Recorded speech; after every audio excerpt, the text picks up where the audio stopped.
My name is Hugh Belfrage. I'm one of the directors of the VNF Housing Enterprise Foundation with my wife, Deanne Spitzer.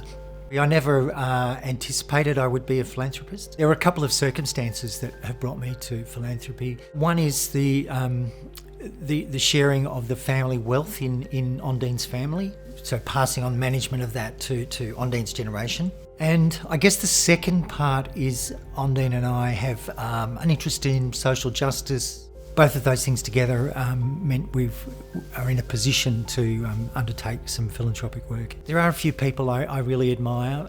We had a meeting with Tom Snow early on. Tom drove the marriage equality campaign. I was really struck by his energy. He had a tremendous ability to bring resources into that campaign, which contributed to its success, I think. Julie Reilly is another person I really admire.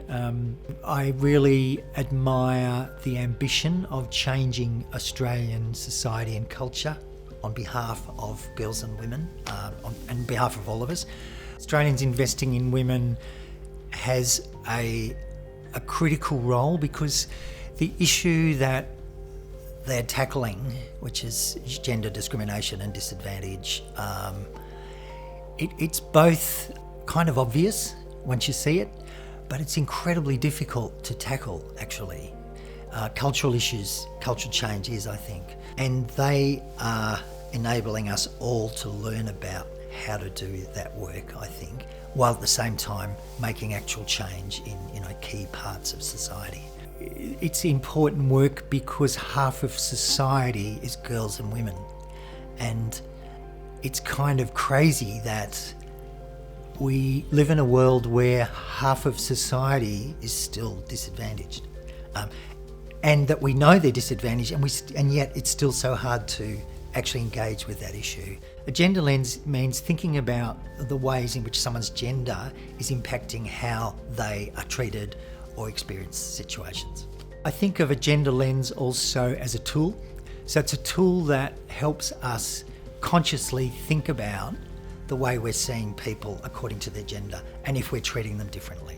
I think philanthropy generally seeks to address disadvantage, and this is a dimension of disadvantage which is pervasive in society. So it harmonises with other ways that we try as philanthropists to address disadvantage.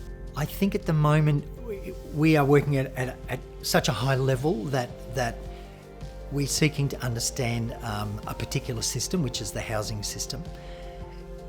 And we are still at a relatively early stage of our work. So in developing policies and frameworks, we would be looking to address the particular needs of particular groupings. And that's where I think gender will become very relevant. If we are successful, then all the groups of people disadvantaged in the current housing system, and that includes certain groups of women, such as women over 65, fastest growing group experiencing homelessness. Women under 35 receive less help from the bank of mum and dad than men in the same demographic.